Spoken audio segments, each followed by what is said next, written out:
My pronouns to all.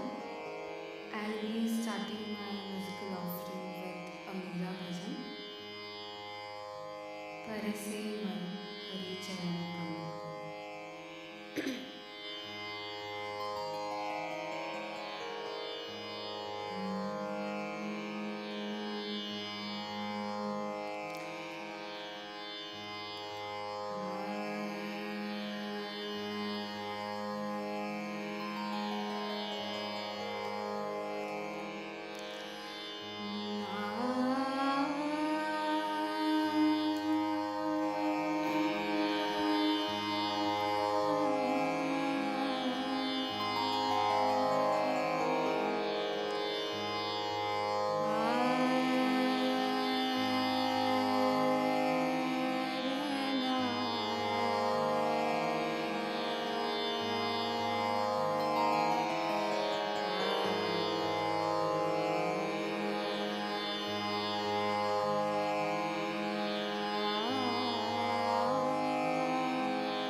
Karma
कष्ट हरण तेरे नाम राम हो,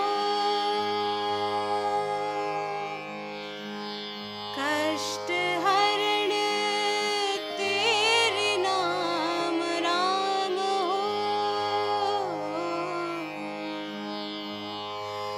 तेरे नाम राम हो, राम हो, कष्ट हरण तेरे नाम राम हो, कमल नयन वाले राम, कमल नयन वाले राम, सिया राम हो, कमल नयन वाले राम, कमल नयन वाले राम, सिया राम हो, कमल नयन वाले राम, सिया राम हो, कमल नयन वाले राम, सिया राम हो, कमल नयन वाले राम। नव दुर्वादल श्याम तन मन हारी हो, नव दुर्वादल श्याम तन मन हारी, नव दुर्वादल श्याम तन मन हारी, आह देखत ब्रजवासी उमंग भरी, आह देखत वनवासी उमंग भरी, नव दुर्वादल श्याम तन मन हारी, आह देखत वनवासी उमंग भरी, ऐसो मन हरे थाम कमल नयन वाले राम, मन हरे थाम कमल नयन वाले राम, राम हो, राम हो, कमल नयन वाले राम, सिया राम हो, कमल नयन वाले राम, कमल नयन वाले राम, सिया राम हो, कमल नयन वाले राम, सिया राम, सिया राम, सिया राम, राम राम, सिया राम, सिया राम, सिया राम, सिया राम हो, कमल नयन वाले राम, सिया राम हो, कमल नयन वाले राम, सिया राम हो, कमल नयन वाले, कमल नयन वाले, कमल नयन वाले राम।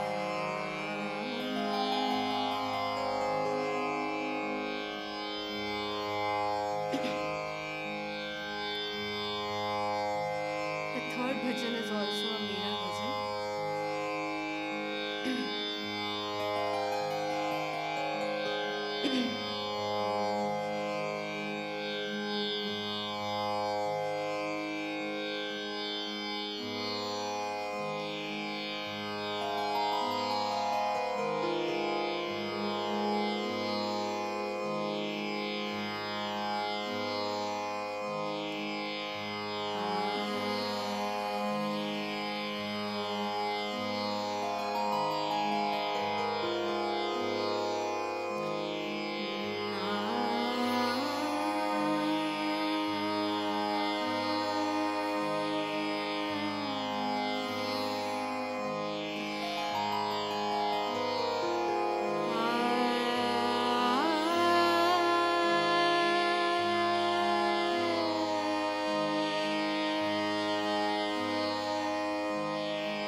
बसो मेरे नैनन में Nand Lal,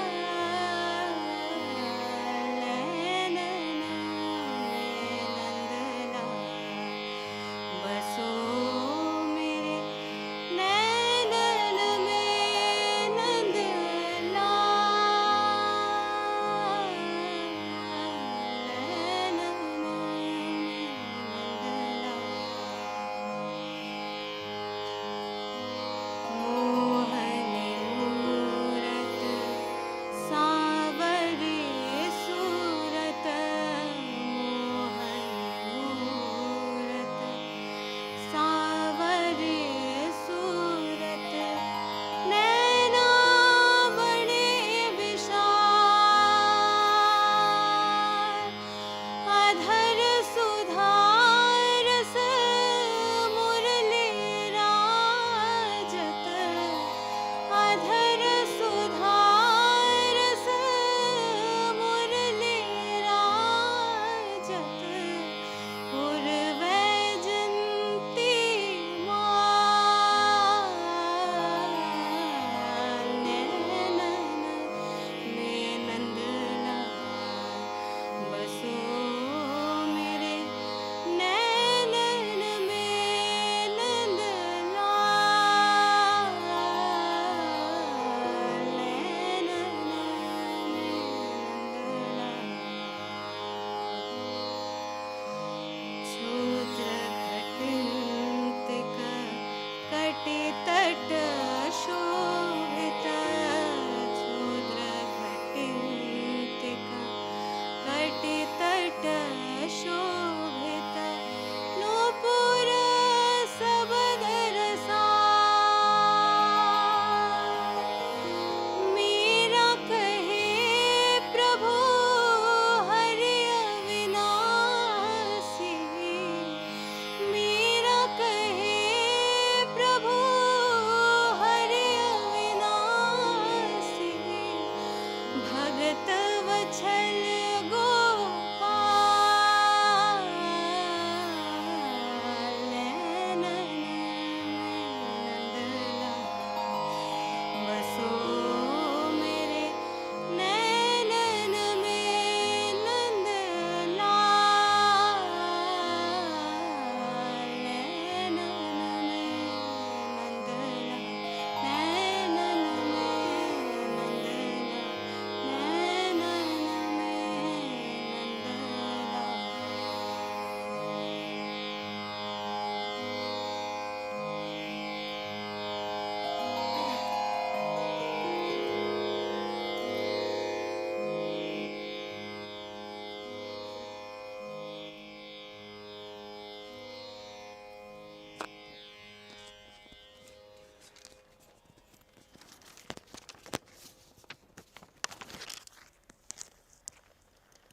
Hello.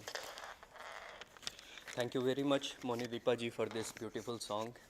And I welcome you all to this fourth lecture on the ICPR sponsored lecture series on Sri Aurobindo's political and national philosophy, nationalism and Swaraj. And the title of today's lecture is Sri Aurobindo's Idea of Nationalism and the Quest for Freedom Struggle. And for this, we have with us a very eminent speaker who needs no introduction, Dr. Ramesh Bijlani ji. Ramesh Bijlani ji is a renowned author, well-renowned author, and he is a practitioner of integral yoga and a very sincere disciple of Sri Aurobindo and the Mother. And now I would request Professor Sampadanand Mishra ji to felicitate our speaker by presenting him the Ashok Stamp.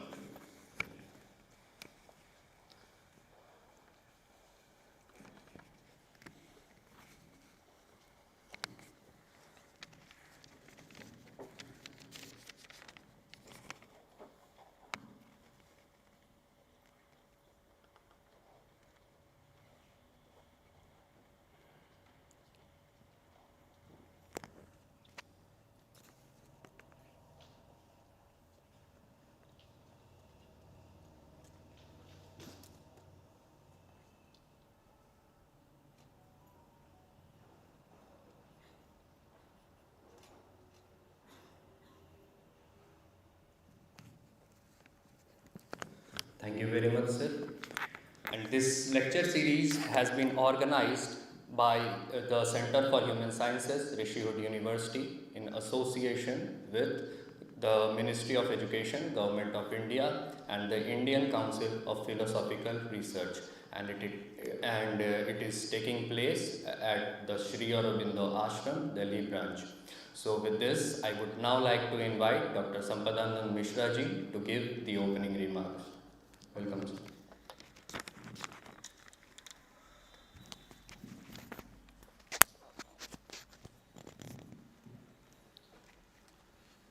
Namaskar to all of you. So, to celebrate Sri Aurobindo's 150 years and India's 75 years of independence, so at the Center for Human Sciences, Rishihood University, we took a lot of initiatives. We started the celebration by introducing a 150 hours long, 1 year long course on Sri Aurobindo, which was attended by above 80 students from all over the world. We did an international seminar in association with IIH Shimla last year, August 15.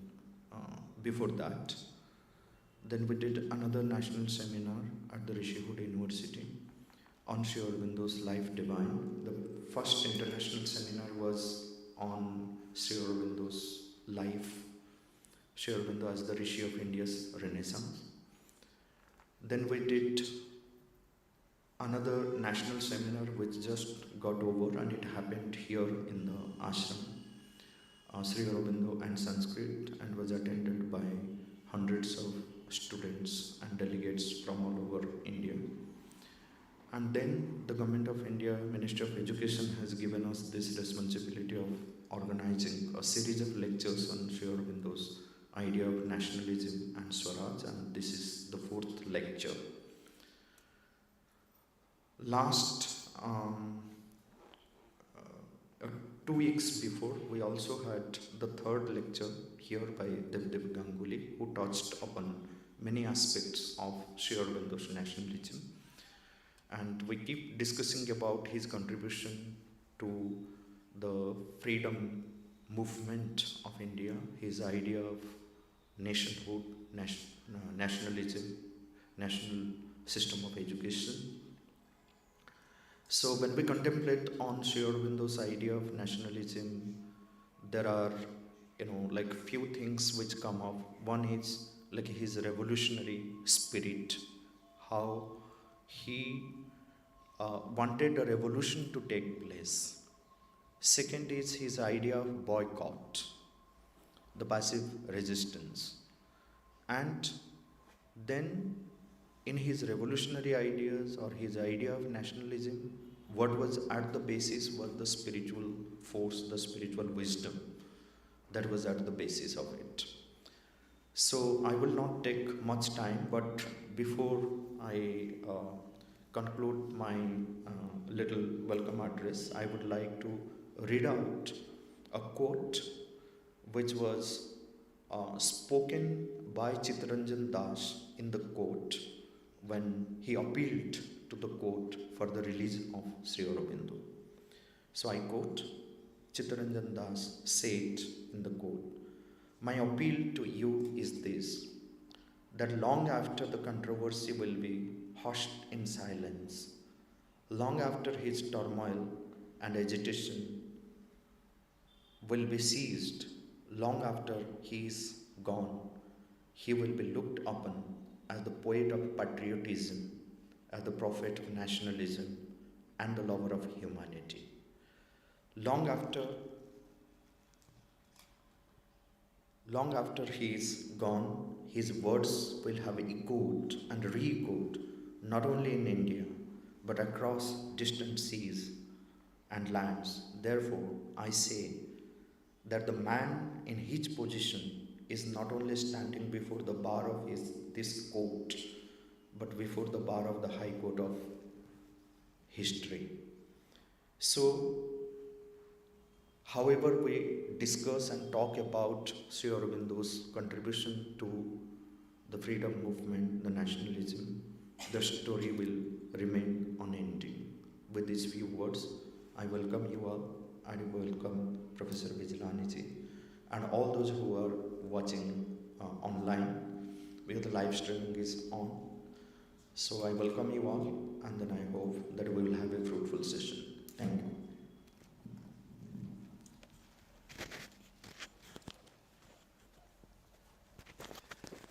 Thank you very much, sir, for giving the opening remarks. And now, without much further ado, we would straight away move towards Ramesh ji's lecture. So I request Ramesh ji to deliver today's lecture.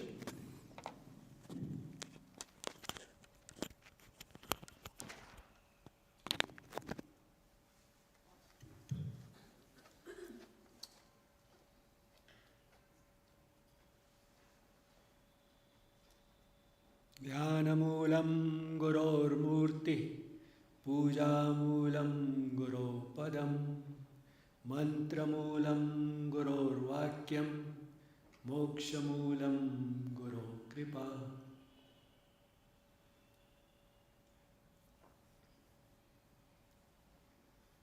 My dear brothers and sisters, welcome to Sri Aurobindo Ashram Delhi branch.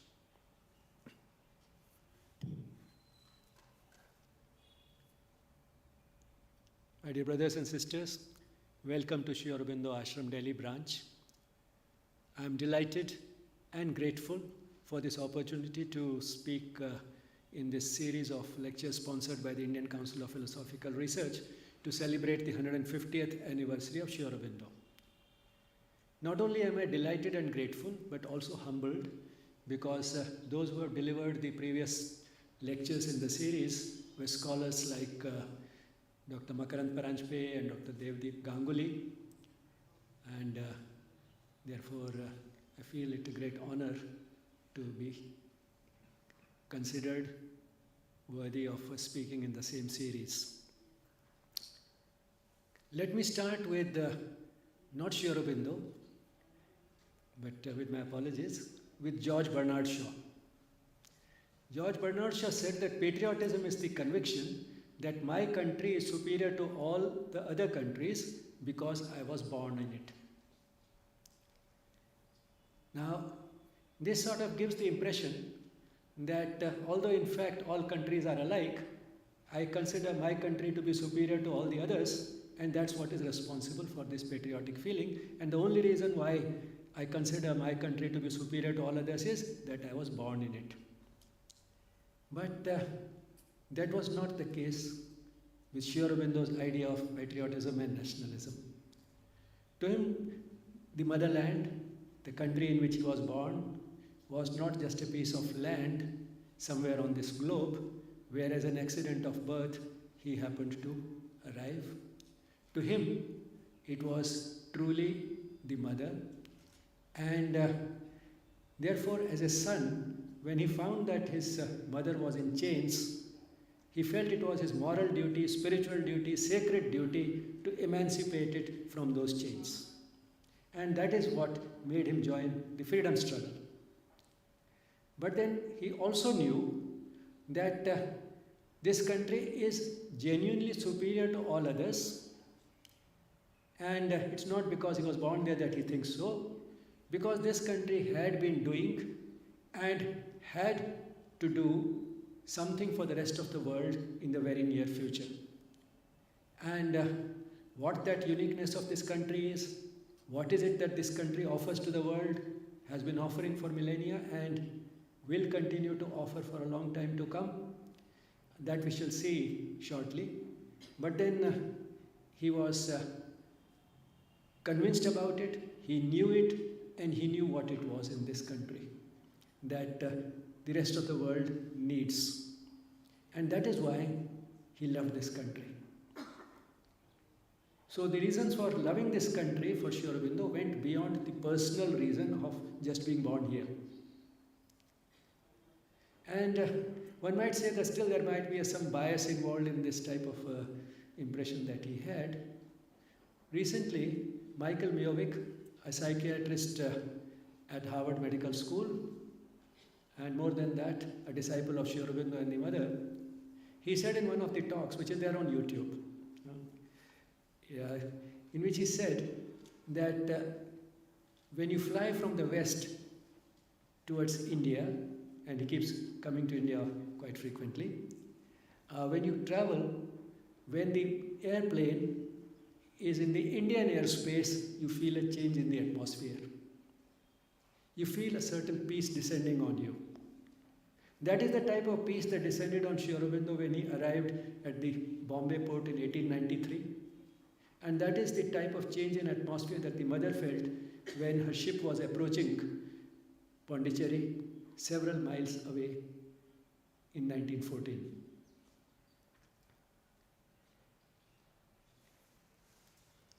And relevant to what I have spoken so far is a quote from Sri Aurobindo, which has been quoted by Dr. Karan Singh in his book Prophet of Indian Nationalism, a concise but beautiful book on this subject. And this is what Sri Aurobindo wrote in the Vande Mataram on the 1st of December 1907. Are we going to sacrifice our national destiny to the whims and interests of the foreigner, or are we again to take ourselves seriously and struggle for the right to live that we may fulfill in this world our heaven-appointed mission? So you can see at once there is a link between the necessity to get freedom and what we could do for the world. He wanted to wake up the country and tell them it is important that we wake up, take ourselves seriously. That is, realize who we truly are and struggle for the right to live that we may fulfill. Which means that live in such a way that we can fulfill our role. Which role? In the world, fulfill in the world our heaven-appointed mission. That is something that has been assigned to us by the Divine. To fulfill that mission, it's important that we first get freedom for this country. So that was the type of nationalism that he had in mind. And for this it was important that the goal of freedom be not half-hearted. In the sense that the colonial powers had so hypnotized the world that colonies had come to believe that it will be almost impossible to throw them out. And therefore, in India too, before Sri Aurobindo arrived on the scene, the freedom struggle, if we may call it a struggle, was limited to a sort of an intellectual pastime for the educated elite who kept pleading and praying and protesting in order to get some small concessions from the British, and to get total freedom was something considered impossible, impractical, unrealistic, and therefore unthinkable. But then Sri Aurobindo said that that will not help India fulfill its mission in the world, and therefore what we need is total freedom, Purna Swaraj. And in the short period that he was with the freedom struggle, he gave a blueprint which by now is well known, the doctrine of passive resistance or a boycott, which means without breaking any important rules, at least any important rules, if not rules at all, without really breaking any rules, you make it difficult as well as unprofitable for the British to govern us. For example, if you stop buying things which are made in England or made anywhere abroad for that matter, then you hit them where it hits most, because basically the colonies were here. Those countries had colonized us because of two reasons: to impoverish us, to make profit from here, and secondly, to achieve some sort of a uniformity of culture, to impose by imposing their culture on the lands which they had colonized. So that was their basic purpose. So if we go in for an economic boycott, stop buying things which they have made, then that will make it unprofitable for them. And then we could also refuse to cooperate in many other ways by refusing to go to their educational institutions, having educational institutions which will keep our own culture alive, and by not going to the judicial courts that they have set up, instead depend upon our own local mechanisms for getting justice, which are far more efficient and less expensive. And if they impose any unfair taxes on us, we just refuse to pay them no matter what penalty is involved. And the last important part of this boycott was social boycott. That is, the Indians boycott those Indians who refuse to participate in the other types of boycott. Which means if some people continue to buy things which are made in England, then their neighbors and their friends and their family, they boycott them by not inviting them to their place, by not responding to their invitations, by not having their children married in those families. So this is the sort of blueprint he gave. And this, with some modifications, this idea of passive resistance, with some modifications, was then later used by Mahatma Gandhi for the freedom struggle. So within this short period, he ended up making a great contribution to the freedom struggle, gave the blueprint for how full freedom could be achieved. So the goal was established, and goal of full freedom, Purna Swaraj, no half-hearted compromises and not getting satisfied with mere concessions, and secondly, how it can be achieved, because to fight with the arms was certainly unrealistic. But at the same time, there were other ways of making it difficult and unprofitable for the British to govern us. Now the country had to be emancipated. Emancipated from what? Of course, foreign rule, that is important. But there are other types of emancipation which were also required, in which Aurobindo made a very significant contribution. The country had to be emancipated from an inferiority complex, because the British had very successfully made us feel that they are superior to us, we have a lot to learn from them, that they had been sent here by God so that they could civilize us, and so on. This is the type of ideas that they had, and some of them sincerely believed in it. And by introducing their system of education, they had succeeded in making us also believe so. And what Aurobindo wanted to do was to take away this inferiority complex, wake up this country so that it would realize what it truly is. This was also what Swami Vivekananda said: awake and stop not till the goal is reached. And this is what essentially Rabindranath Tagore also said in that well-known poem, where the mind is without fear and the head is held high. Into that heaven of freedom let my country awake. Then the country had to be emancipated from dead habits and conventions.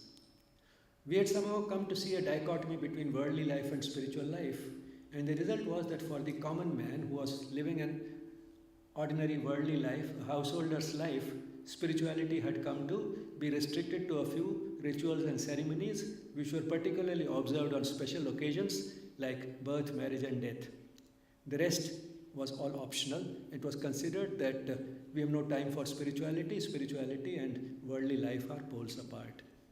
And we had settled down for some rigid conventions which were meaningless, because nobody even understood what the significance of those conventions was.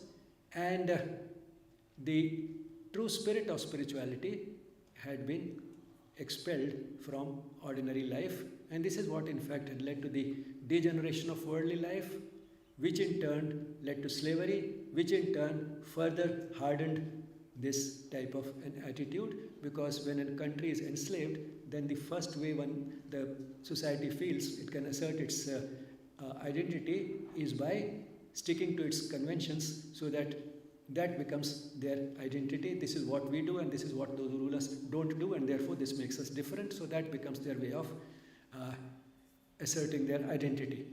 So That is what had to be done, and this again, Rabindranath Tagore also says in poetic language that when the clear stream of reason has not lost its way into the dreary desert sand of dead habit, into that heaven of freedom, my father, let my country awake. My father refers to the divine, which means that somehow this idea of the divine or God entering into all spheres of life is something which is very native to this country.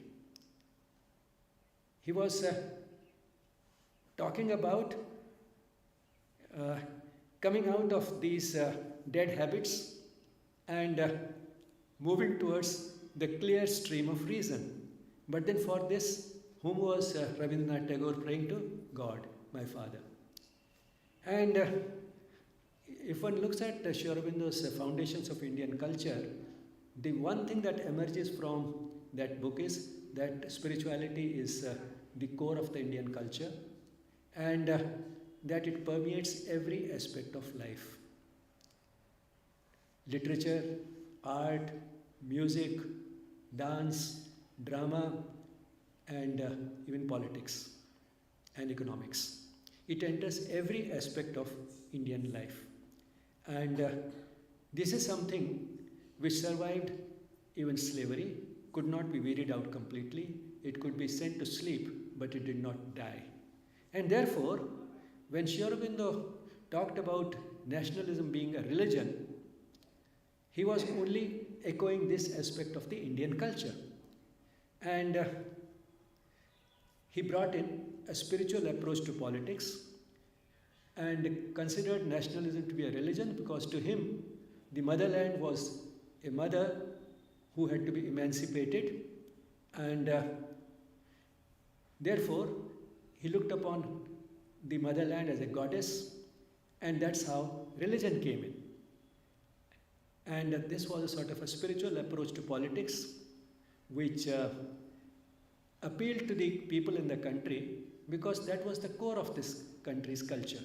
And therefore it made a strong appeal and converted this movement, freedom movement, which was earlier restricted to the educated elite, a minority, it became a mass movement.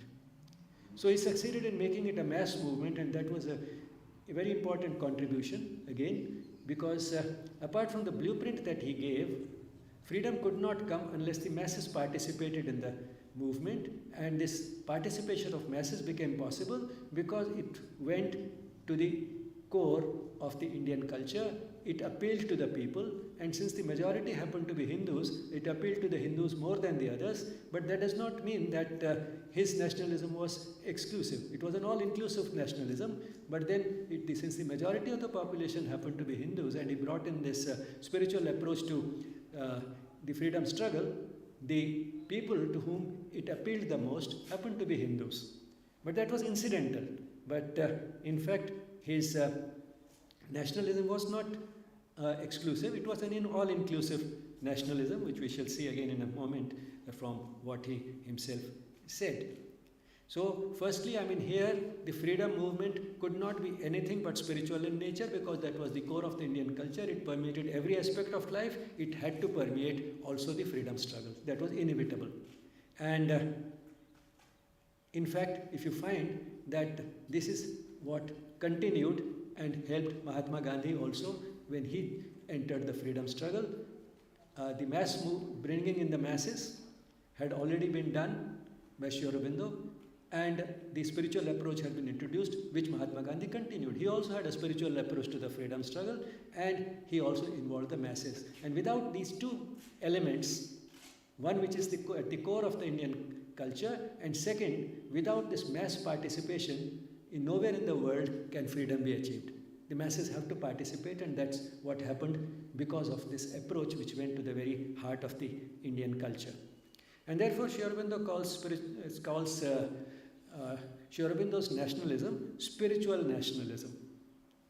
And this is a conviction, Dr. Karan Singh says, this is a conviction which Sri Aurobindo held passionately and expressed eloquently.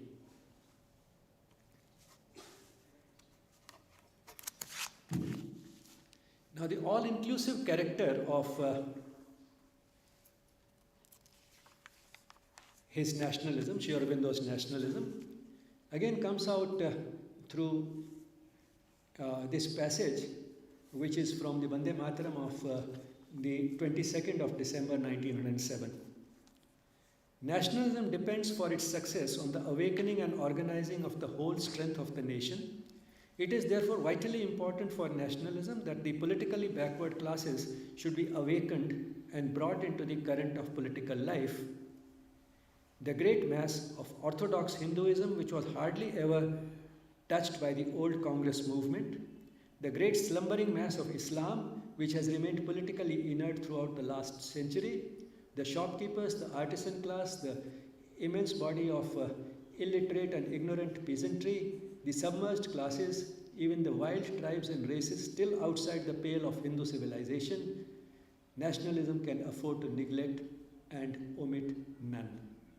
So you can see his thought of all sections of the Indian population, and he says nationalism depends for its success on the awakening and organizing of the whole nation and the whole strength of the nation, which means not only the nation should be awake, the nation should realize its strength. The strength which has gone into some sort of a slumber, it has to be revitalized. And therefore it is vitally important for nationalism that the politically backward classes should be awakened. So those who have been deprived and depressed so far, it's particularly important that they be awakened and brought into the current of political life. The great mass of orthodox Hinduism, which was hardly ever touched by the old Congress movement, because that was confined to the westernized, western educated elite, which was a very small part of the population. The rest of the country was still a great mass of orthodox Hinduism, which again was not something which was very much in keeping with the type of Hinduism that Sri Aurobindo wanted to bring in, because as Sri Aurobindo said, there are two types of Hinduism. One which is rooted in Vedanta and which is essentially spirituality, which is much older and will endure longer. The other type of Hinduism was an aberration, a temporary aberration during the degenerate phase of the country, and that was the Hinduism that was rooted in rituals and ceremonies. So it is the type of Hinduism which was rooted in Vedanta that Sri Aurobindo wanted to bring back, and why that was important was because this section, which was the great mass of orthodox Hinduism, was more or less aloof to the freedom struggle. They didn't care for it. They didn't worry who was ruling them. They had gone into this sort of a sleep that they were quite happy to go on living in the type of life that they had been living for long. Even if it was poor and miserable, they had come to accept that this is our karma, this is our fate, and therefore we are happy with this poverty. And they were quite happy to just go on performing those few rituals and ceremonies which had remained from that ancient rich tradition. So in the sense, they were quite aloof to the freedom struggle, and that's why Sri Aurobindo says, which was hardly ever touched by the old Congress movement. The old Congress movement could not reach them, could not touch them, because it didn't go to the heart of these people, it didn't touch the souls of these people, and therefore they remained aloof from the freedom struggle. And who else remained aloof or indifferent? The great slumbering mass of Islam, which has remained politically inert. So they also were not touched. And then he's talking about the shopkeepers, the artisan class, and the immense body of illiterate and ignorant peasantry. Now, shopkeepers and artisan class, again by and large, self-centered. So long as they are doing some profitable business, they did not care who is ruling them. And the illiterate and ignorant farmers, again, they had not received the type of education that could have made them more awake to the realities. The British had ensured that this country, which had a pathshala in every village, had become essentially illiterate. We had almost 100% literacy even during the Mughal period, because while the Mughals destroyed our higher education system, the school education system was still intact. And every village had a pathshala where, apart from language and science, the children did study also Ramayana and Mahabharata. That was still going on. It is the British who withdrew total support from it, squeezed it and starved this system so that it would die, and replaced it with a system of education which could never strike roots in this country. And therefore, the illiterate and ignorant farmers, the submerged classes, and even the wild tribes and races, the tribal populations, still outside the pale of Hindu civilization. So, all of them need to be involved, awakened, and brought into the fold of the freedom movement. That was Aurobindo's nationalism. Nationalism can afford to neglect and omit none of these. So it was not an exclusive type of nationalism, that the fact that it held a greater appeal for the Hindus was because they happened to be in the majority, but that was not the intention. Then at one point Aurobindo said, nationalism is a religion that has come from God. Which means that the freedom struggle of India was to him a divine intervention. A divine intervention which had been considered necessary by the divine, because this country also had a role to play for the rest of the world. Because there were so many countries which were enslaved. Why is it that this freedom movement more or less started with India? Why did the divine have to intervene that at least one big chunk of land, this Bharat, had to be emancipated from colonial rule? Why did the divine had to intervene? Because India had a role to play in the world, and the divine is concerned with the world as a whole. And to understand this unique role that India can play for the world, and is playing, in fact, we can now see it very clearly, can be understood a little better if we go into the history of these two places, the ancient history of these people, and I'll try to be as brief as possible while doing so. And I'll first go into the European history. Now, if you look at the European history, its heyday was, say, the Greek civilization, which was around 300 to 400 BC. Aristotle, Plato, and in the world of medicine, Hippocrates, they all belong to that era. And what was their strong point? Intellectuality, rationality, intellectual excursions, philosophy, based on an intellectual approach to the deeper truths of existence, trying to arrive at the highest truth by an intellectual exercise. That was basically their strong point. But then came the Romans, with which the decline started, and when the Roman Empire fell, Europe entered Dark Ages. And what replaced the intellect was conventions. Conventions which were imposed by Christianity. So essentially, the church started running the countries, and church and religion being relatively dogmatic, it just had interest in conventional approach to life. The convention essentially means you keep doing what has been going on for hundreds of years without questioning it. And that type of questioning was not permitted in their religion, and therefore Europe entered Dark Ages, which lasted nearly 1,000 years. If off and on there came some rebels who questioned these conventions, they were in such a minority that they were persecuted. But then the number of these rationalists gradually grew, and the result was the European Renaissance, which has been arbitrarily fixed by a few historians in the 16th century. And the result of this was that the spirit of inquiry and the freedom of thought could once again breathe some fresh air. And the result of this was the development of modern science. Science led to technology, technology led to industrialization and the Industrial Revolution. That brought in prosperity to those parts of the world, Western Europe particularly, and that in turn made it possible for them to colonize large chunks of the world. England and France were particularly successful, the British Empire being one which grew so much that it used to be said that the sun never sets in the British Empire. So that's how they ended up colonizing the world. Now what about India? India was at its peak till about 2000 to 2500 years ago.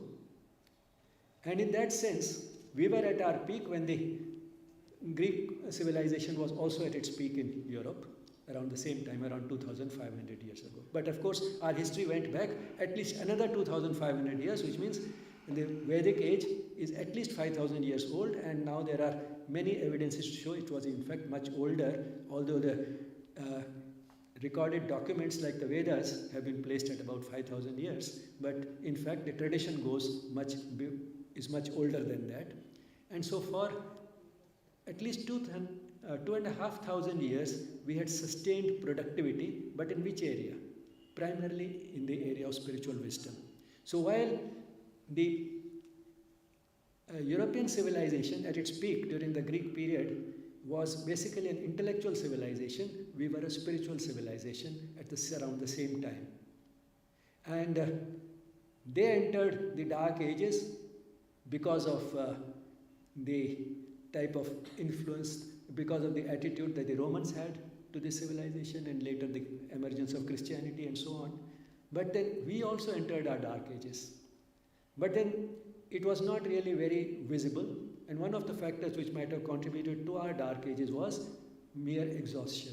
Just as individuals get exhausted, societies also get exhausted. Nowhere in the world you'll find any example of more than 3,000 years of sustained productivity in the spiritual field, and it's finding a place in every ordinary person's life. Nowhere else will you find such an example.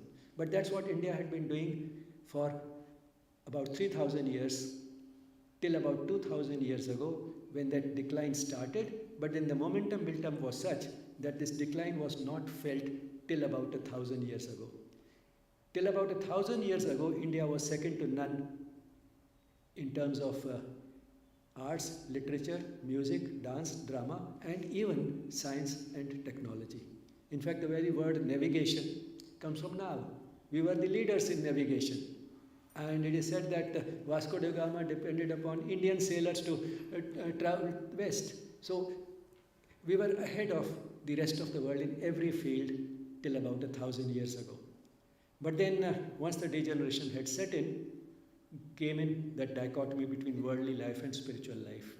And that way India lost its core, that the masses were divorced from their core strength, and that is what led to a degeneration of worldly life. That is what made enslavement possible, and that brought in further decline.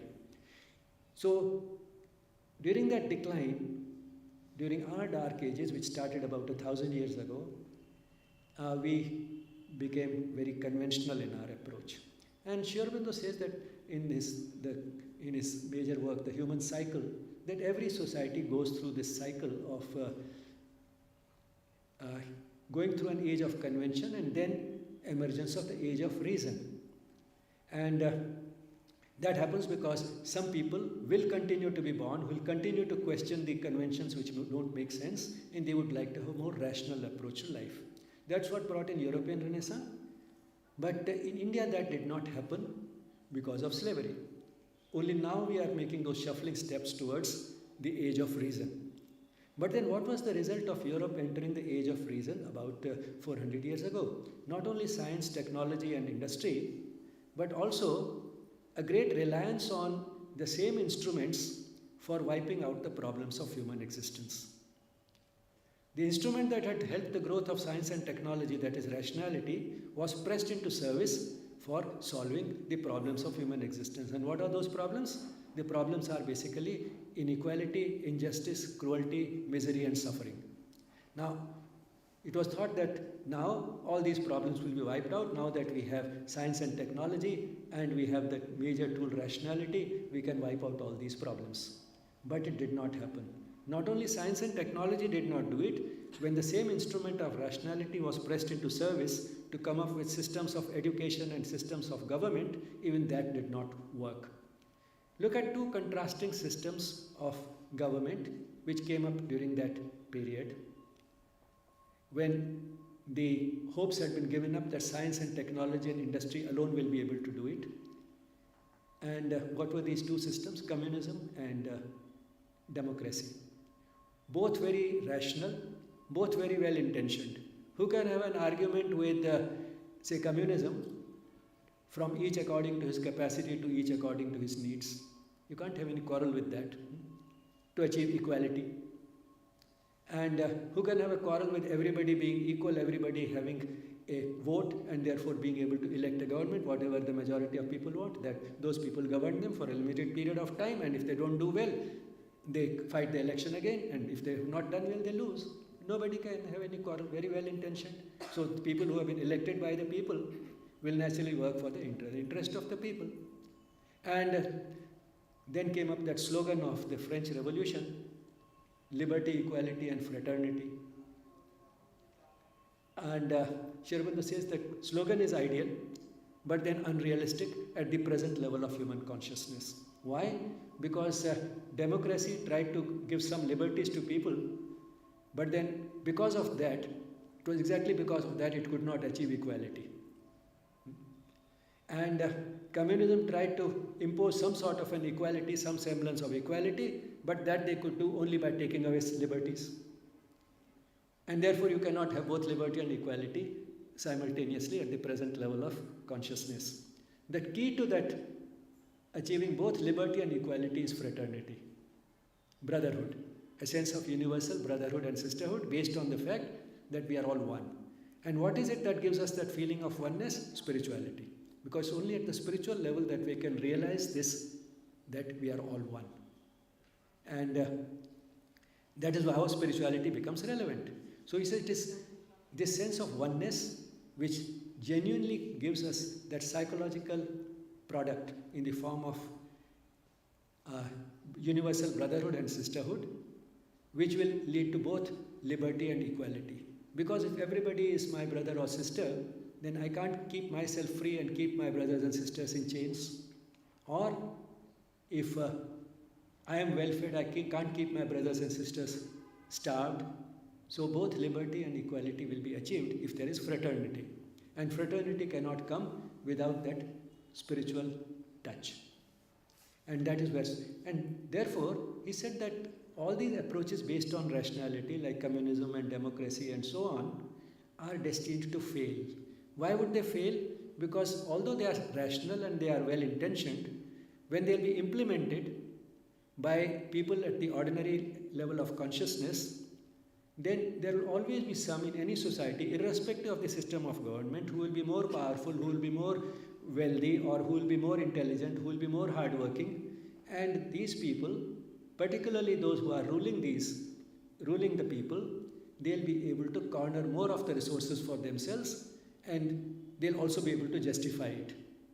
You know, the way the pigs did in George Orwell's Animal Farm. In that animal society, the pigs were made the leaders because they thought they are the most intelligent. And gradually, and the society was based on that same type of equality which communism has, and the pigs gradually started saying that we have such a great responsibility, we have so many important decisions to take, so we deserve a little more comfortable life. And in that process, they started cornering more and more comforts for themselves. And that is exactly what happened in communist countries also. There was a time when the president of the USSR was living in greater luxury than the president of the United States. So, in fact, that's exactly what happened. So, while they started with the idea of equality, they could not even maintain that equality, and of course, the liberties had been taken away. So, Sri Aurobindo says that when all these things fail, even the finest product of this rationality was rationalistic humanism. He said that is also destined to fail.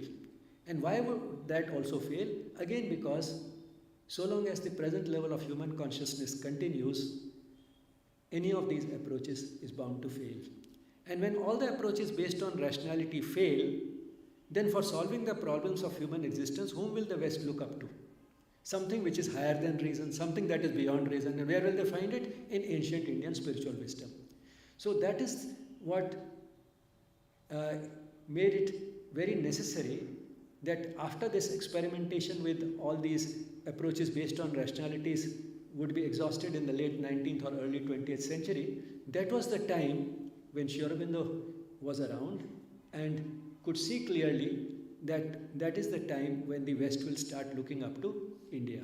And of course, in the divine scheme, the divine had already seen it, and that is why this divine intervention to make India free so that it could supply that wisdom to the rest of the world. And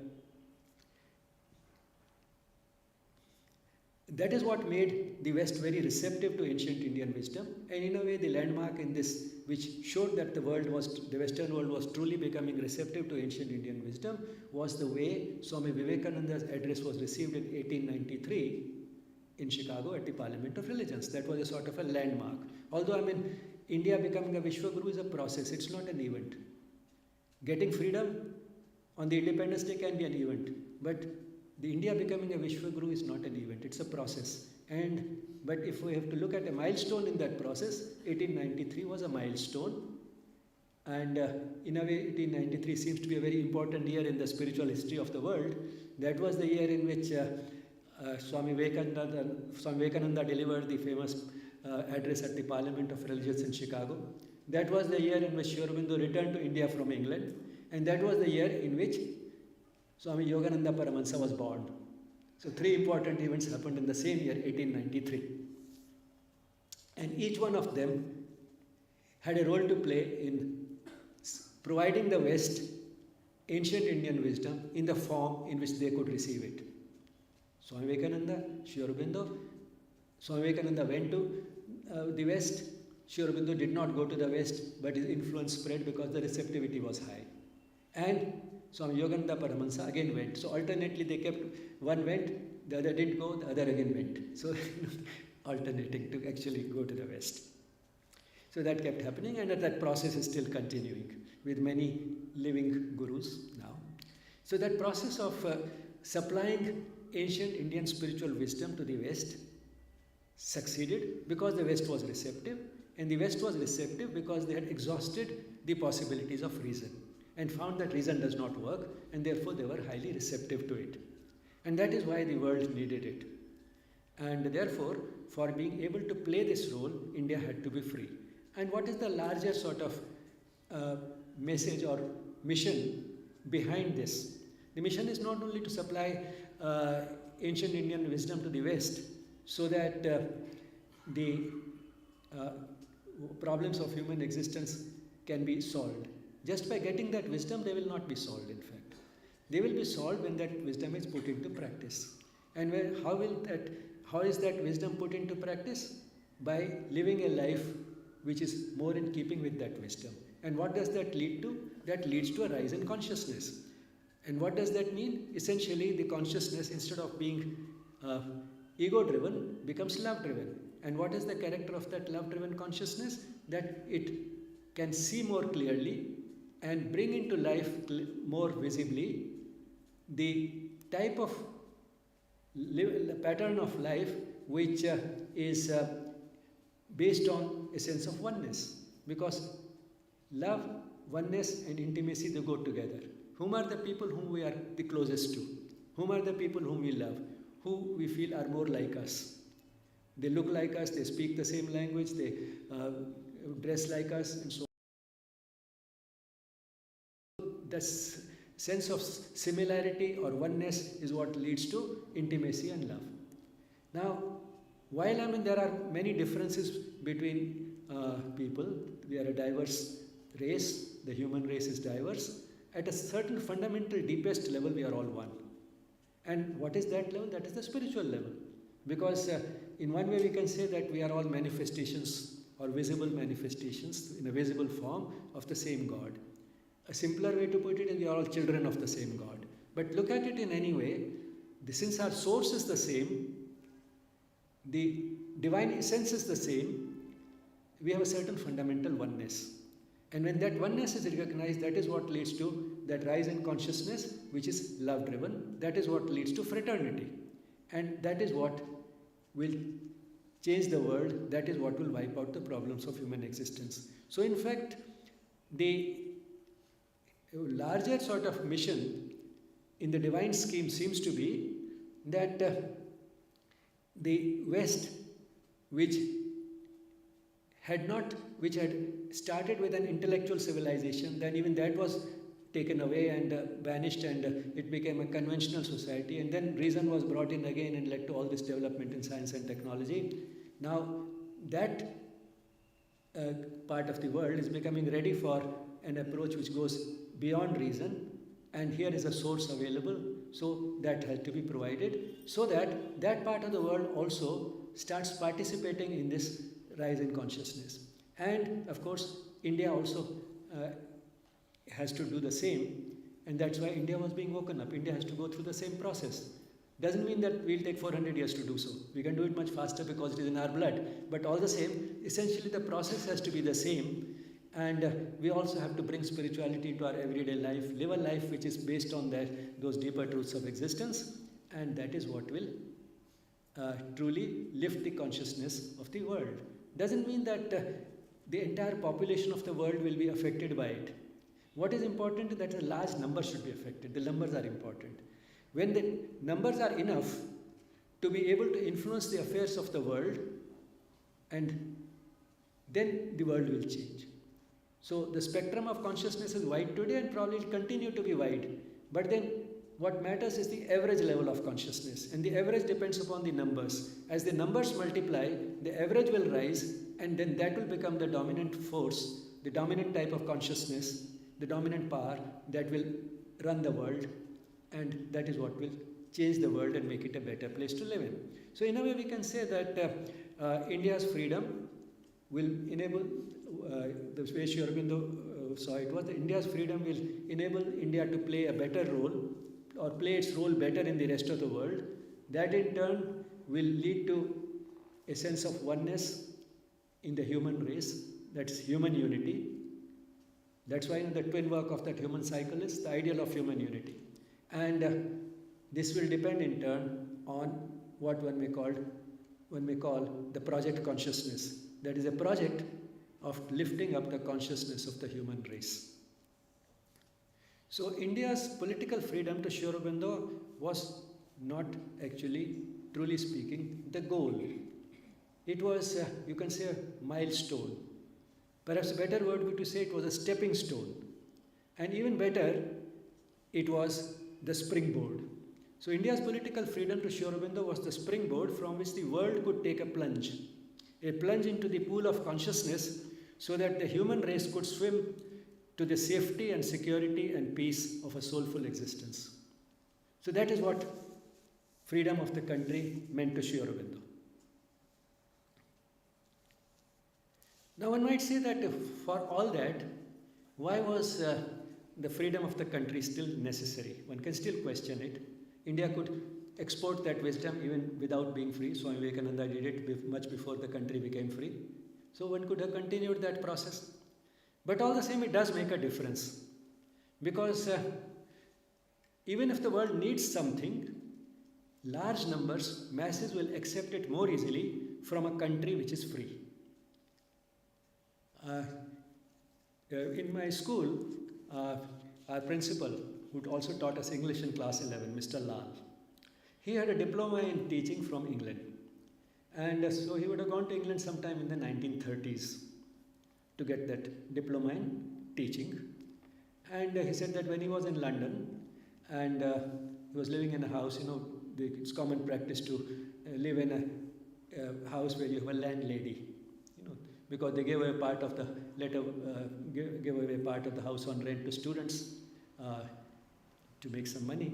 But then the student becomes more or less a part of the family. So once the conversation turned to music, and she was talking about Western music. And when I told her that we also have great Indian music, great music in India, oh yes, I know you have that tom-tom thought of music. No, that was the image we had in the common man. There's some sort of a primitive tom-tom sort of music. Huh? And you saw what type of music we have when Manidepa was singing, and we have many other accomplished musicians here. So that was the image we had. And how could that image be corrected? Well, the first step in that is that the country has to be free. Not only the country has to be free, the country has to be strong, and the country has to be wealthy. Its economy has to be good. And today India has all these three. And that is why today in the world India counts. And that is why even our spiritual wisdom is being received so well. Our music, art, dance, drama, everything is being received very well all over the world. So anyone who gets accomplished in any of these areas, and in all these areas we have spirituality entering, because spirituality permeates all aspects of our lives, be it music or dance or drama. all these people in different ways are taking this spiritual approach to the rest of the world, and they are being received so well because India today is a free country. Without that being free, we could not have been strong, and without being strong and free, we could not have been a strong economy. So it's because they are going, well, be it the spiritual leaders or be it musicians or dancers, they are going from a country which is free and strong in every way, including economically. And that is why all this wisdom is being received so well. I can end this with another quote from this book, which is about what Aurobindo told the students of National College, Bengal National College in Kolkata, which had been established with the idea of bringing in a national system of education. Once he was addressing the students of that college, and this is what he told them. There are times in a nation's history when Providence places before it one work, one aim, to which everything else, however high and noble in itself, has to be sacrificed. Such a time has now arrived for our motherland when nothing is dearer than her service, when everything else is to be directed to that end. If you will study, study for her sake. Train yourself, body and mind and soul, for her service. You will earn your living that you may live for her sake. You will go abroad to foreign lands that you may bring back knowledge with which you may do service to her. Now, here Aurobindo is talking about the freedom struggle. He's trying to inspire the youth to join the freedom struggle. This is the time when the most important thing that you have to do is to serve the motherland. And serving the motherland meant working for the emancipation of the country from foreign rule. Well, that came in 1947. That was an event.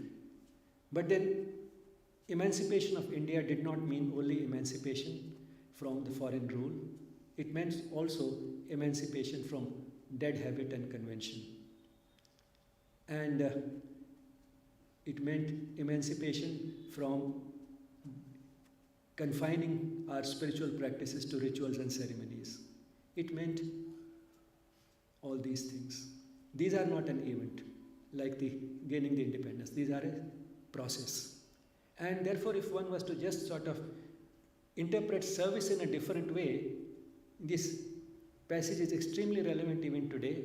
Service to the motherland is just as important today as it was in 1907 when the National College was established. 1906 or 1907, it's 1906 I think, the National College was established. So it is just as relevant today as it was then. And the message, if one were to see it in terms of a message of Aurobindo to the nation, particularly to the youth of the nation, would still remain the same, that this is the time when what matters the most is service to the motherland. Doesn't mean that you don't do anything else. I said, if you study, study with the idea that you have to serve the motherland. If you earn and make a living, do that with that idea that that is only a means to an end. The end is service to the motherland. And if you go abroad, bring back that knowledge so that you can serve the motherland better. Now, all that applies even today. And how can the motherland be served? By continuing that process of emancipation which Aurobindo initiated. And that's a process, and that is what will make us not only make this nation truly great, make once again spirituality permeate every aspect of Indian life, but will also make us a more worthy source of spiritual wisdom to the rest of the world. Because the wisdom we can export, but a country which also lives that wisdom gets a moral right to export that wisdom. It benefits from that wisdom, and that is a process which should continue, and that is something which we can learn from what Aurobindo had in mind when he talked about spiritual nationalism and when he talked about nationalism merging with internationalism.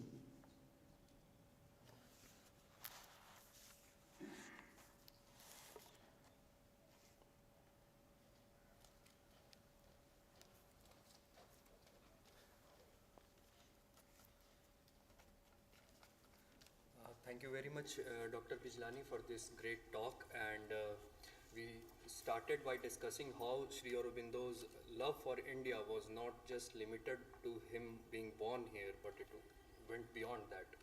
We discussed how Sri Aurobindo's call for Purna Swarajya and how he advocated that without breaking any serious rules, we should make ruling difficult for the British. And we discussed the emancipation of India from this inferiority complex as a result of the colonial occupation, and how this idea of emancipating all of us from this inferiority complex resonates with Swami Vivekananda and Rabindranath Tagore.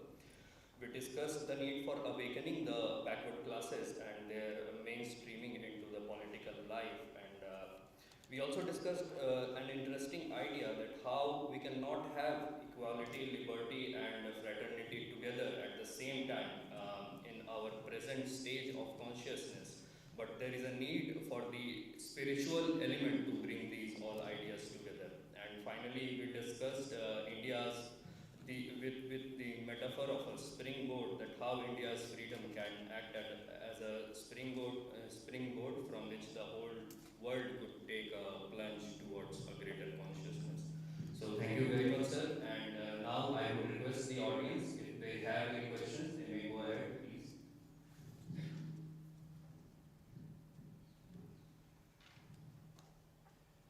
Yeah, please. Now, India was spiritually awakened, you said like almost 2000 years back, right? So, what prevented that spirituality to spread across the world? The way we are now, hoping it will happen. Yes, that's a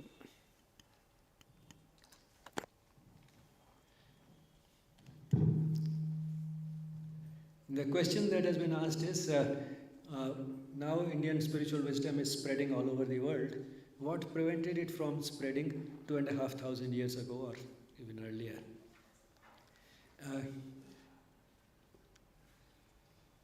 Probably every region in the world has had its strong points. Eventually they have to merge, but I think for some strange reason there seems to be a strong point in every region.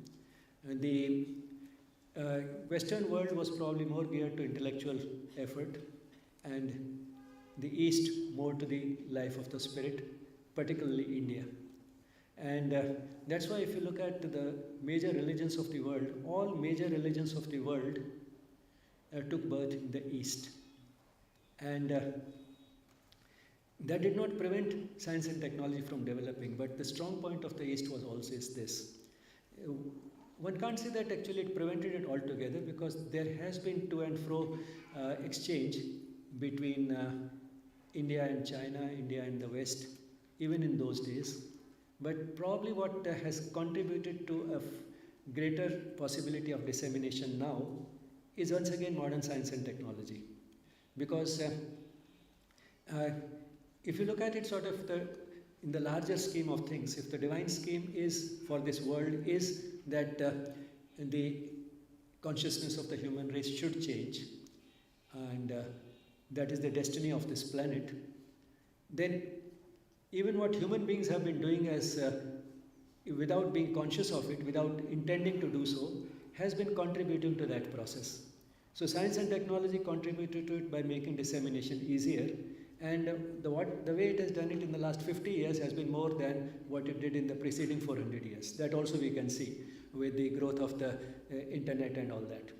And then not only that, there are further developments on the way, on which there was a conference recently in Mangalore to which Aditi went, which was on artificial intelligence and robotics, how they are going to influence the world. And one can see that even those developments possibly would contribute to the same process of engulfing the whole world in a process which will lead to a further growth of science and technology, a further growth of consciousness of the human race. And to just give you one or two examples of how this might happen. One is that as we have moved to a level of technology which was passive, say at the level of the television, Now at the level of the games and smartphones, that technology does not require the user to be only passive, it has made the person more interactive. And greater interaction means again a stimulation to the stimulus for the mind, and therefore the children today are not at least being passive receivers of something which anybody else has created. They are not passive about it. Whether we use it for the good or bad, that is up to us. I mean, same technology we can use constructively or for destruction. Another example, if there's any crime anywhere, then quickly somebody makes a video out of it. Everybody seems to have the technology available in his pocket for making a video. And the result is that you have evidence created without the criminal realizing it. He didn't even think that this may happen, but it happens. So many things which were being hushed up earlier can't be hushed up anymore. Not only the evidence is created, that evidence spreads all over the world with great rapidity. Again, because of modern science and technology. And when that happens, there's a reaction to it. And what is the ultimate product of that reaction? A rise in consciousness. Because less and less people will start doing the type of things which this criminal did, and they'll start realizing that this is not the right thing to do, something else. So that is how the consciousness will rise. So it seems that all the developments are moving in a direction that if in spite of all the mistakes that we make and use this technology for wrong reasons, in wrong ways, in spite of that, the ultimate impact would be as the divine intent. So as they say, human wills can clash. The mother has said, somewhere in the prayers and meditation, human wills may clash, but eventually the divine will prevails. So there may be clashing human wills in terms of how this technology is used. But ultimately the divine will prevail. A small amount of positivity can overcome a much larger amount of negativity. And that's how the divine will prevail. And all these developments will also end up contributing to that larger divine scheme of raising the consciousness of the human race, and in Sri Aurobindo's language, heaven will be brought down to earth. Thank you very much, sir. And do we have any other question?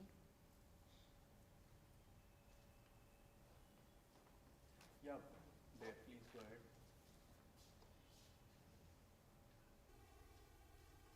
Namaskar. I hope you can hear me. Yes. I was very struck by your idea that at the current level of human consciousness, we cannot support both liberty and equality at the same time. What I wanted to ask you was, is it that currently we find that religion and ideology forces us people to have different ideas of what spirituality is, and we define it in different ways, which creates some animosity. So is it that human consciousness will bring us together to find a more singular version of human spirituality? That's a very good question. The question is that religion and spirituality have also created divisions. Now this is because of the confusion between religion and spirituality. The overall influence of religions has also been positive. But certainly they have also created divisions and conflicts. But in spirituality there is no conflict, because spirituality is more within than outside. Broadly speaking, every religion has four aspects. One is its underlying spiritual philosophy, and with respect to that, all religions are almost the same, in the sense all religions have almost the same underlying spiritual philosophy, and whatever little differences are there, they can be easily reconciled. The second important component of every religion is an ethical code. In that there are differences, but in spirituality, there is no such rigid ethical code, and therefore there is no conflict. Why there is, does it mean that in spirituality you can do whatever you want? No. In spirituality, the ethical code is based on your own inner sort of voice, the voice of the divine essence, the soul, which Aurobindo, the mother, called the psychic being. So it is on that the ethics is based.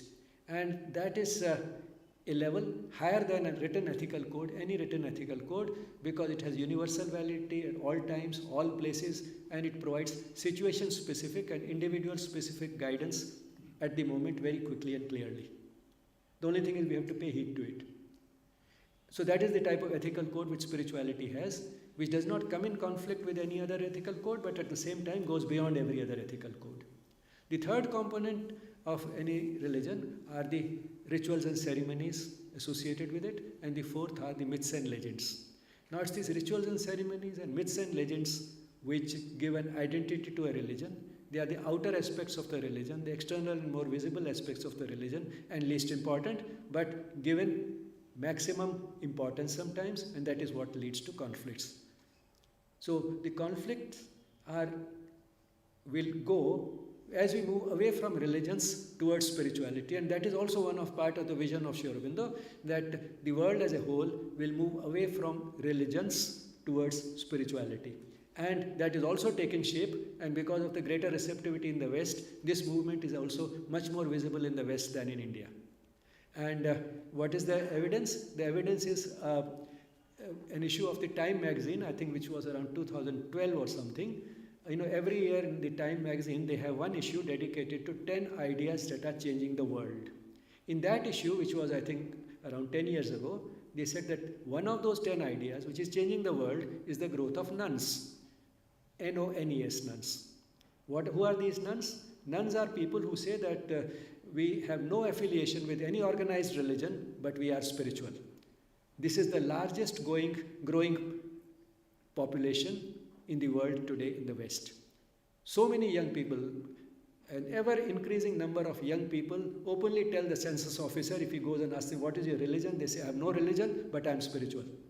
That is the fastest growing movement in the world today, in the Western world. Thank you very much, sir. Yeah, ma'am, please go ahead. Am I audible? Yes. Sir, you said, gave the explanation for India to get into a convention was the male exhaustion. Can you explain a little bit more why you find that? Exhaustion, what is she? Can you repeat again? Sir, you said the male exhaustion being the reason for India to get into the convention age from the age when India was into its heyday. So why do you find that? Little bit more explanation. Why do you? You need to, she is asking for elaboration on how India went from the age of from its age of heyday to the age of convention, just because of exhaustion. Well, exhaustion was probably one of the factors, but there could be other reasons also.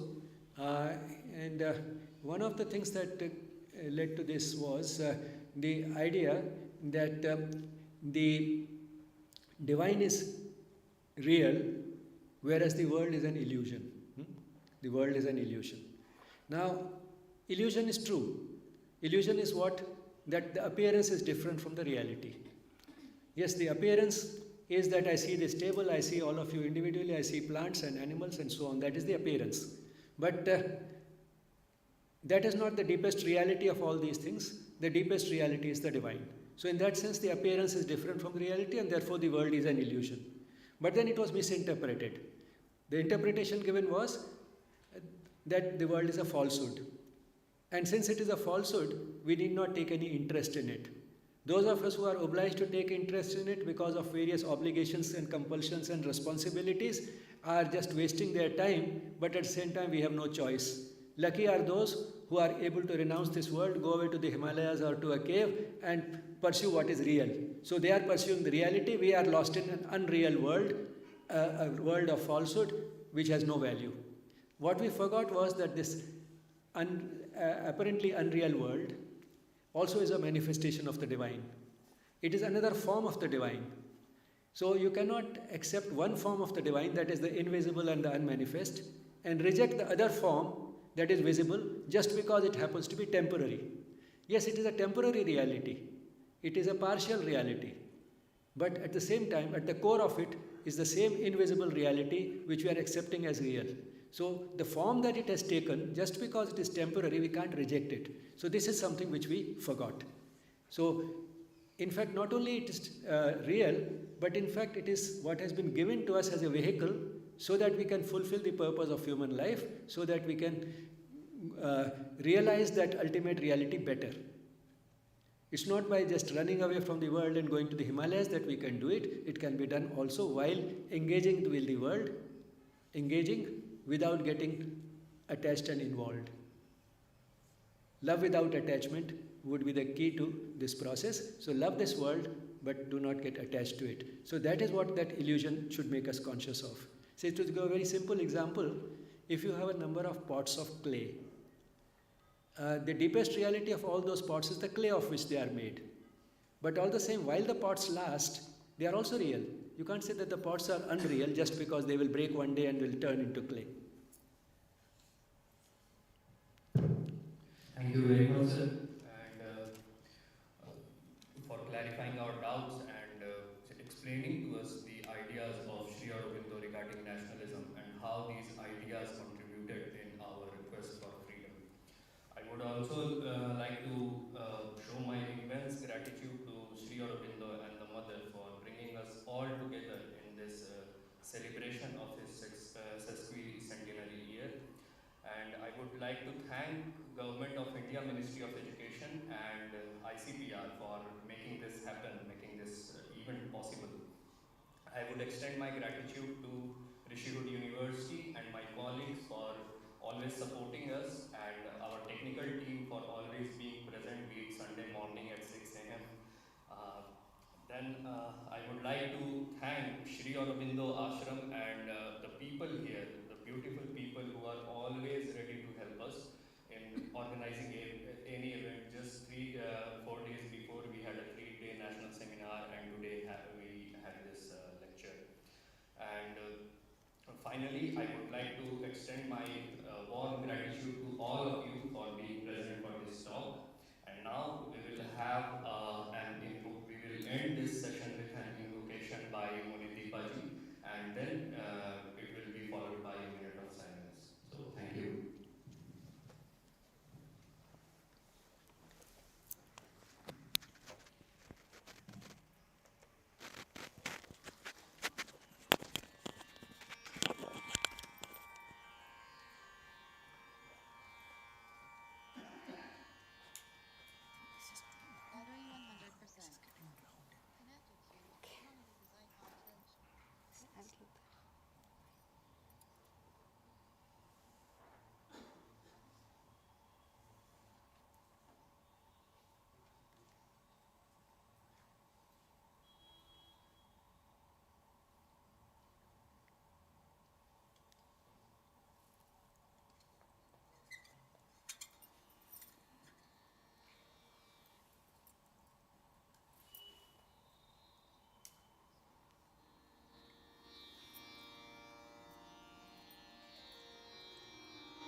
I would like to end this session with a patriotic song, and then at the end a devotional song, that is a bhajan by Mirabai.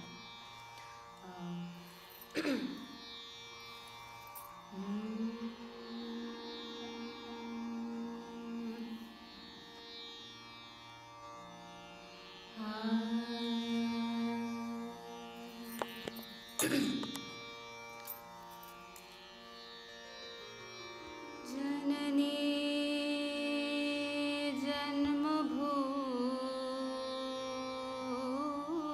जन्मभूमिश्च स्वर्गादपि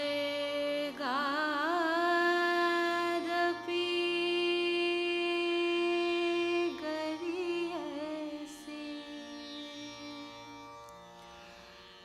जननी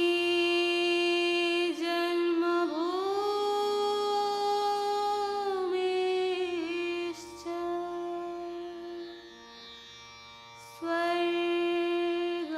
स्वर्गादपि गरीयसे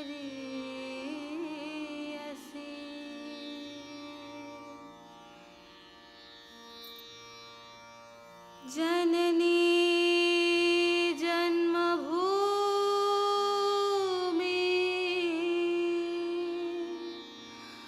स्वर्ग से महान है, इसके वास्ते ये तन है और ये प्राण है।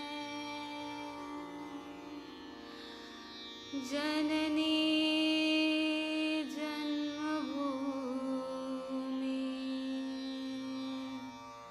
स्वर्ग से महान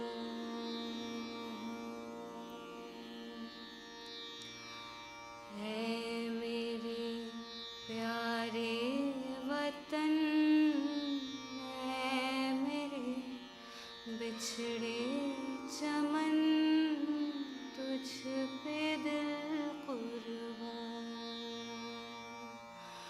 तू ही मेरी आरज़ू, तू ही मेरी आबरू, तू ही मेरी जान। तेरे दामन से जो आए उन हवाओं को सलाम, चूम लूँ मैं उस ज़ुबान को जिस पे आए तेरा नाम। सबसे प्यारी सुबह तेरी, सबसे रंगी तेरी शाम, तुझ पे दिल कुर्बान। तू ही मेरी आरज़ू, तू ही मेरी आबरू, तू ही मेरी जान। माँ का दिल बन के कभी सीने से लग जाता है तू, और कभी नन्ही सी बेटी बन के याद आता है तू। जितना याद आता है मुझको उतना तड़पाता है तू, तुझ पे दिल कुर्बान। तू ही मेरी आरज़ू, तू ही मेरी आबरू, तू ही मेरी जान। ऐ मेरे प्यारे वतन, ऐ मेरे बिछड़े चमन, तुझ पे दिल कुर्बान, तुझ पे दिल कुर्बान, तुझ पे दिल कुर्बान।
असुवन जल सींच सींच प्रेम बेल बोई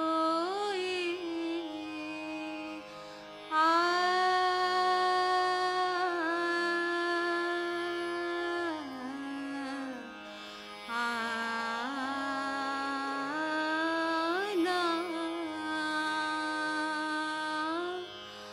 असुवन जल सींच सींच प्रेम बेल बोई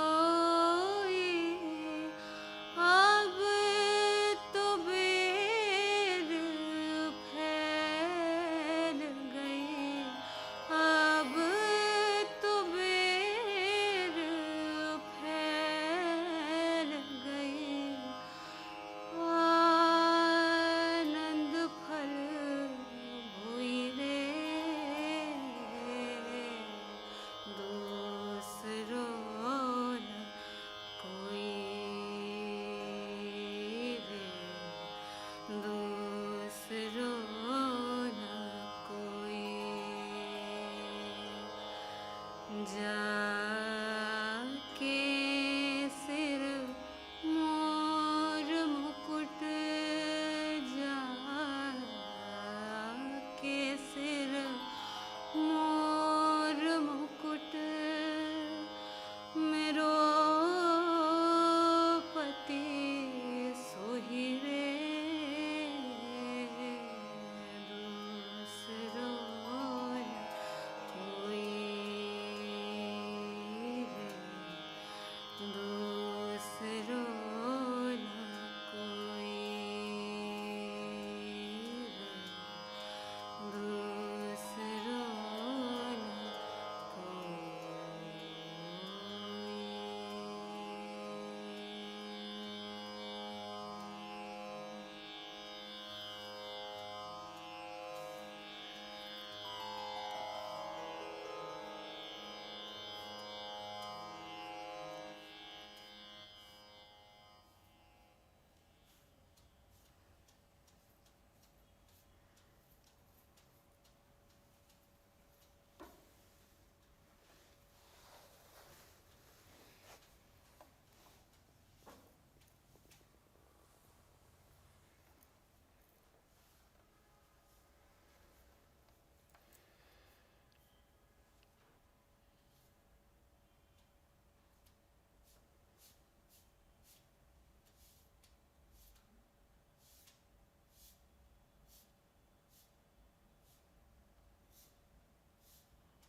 Well, thank you everyone for joining us today, and I request all